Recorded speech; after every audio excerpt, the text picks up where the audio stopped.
houses. It's their storm warning. In Washera. Ice storm warning in effect from 1 a.m. to 10 a.m. Thursday. Significant icing expected. Total ice accumulations between 0.2 and 0.4 of an inch. Winds gusting as high as 35 miles an hour. The areas impacted include Washera and Outagamie counties. The hazardous conditions are expected from 1 a.m. to 10 a.m. Thursday. Impacts, power outages, and tree damage are possible due to the ice. Travel could be hazardous due to icy roads.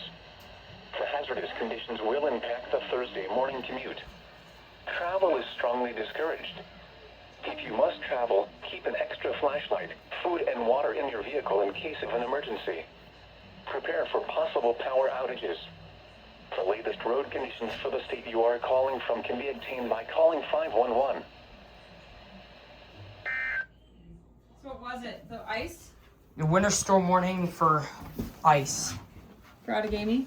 And one other county. When does it start? It's new again these days, including the allegations of corruption in the system.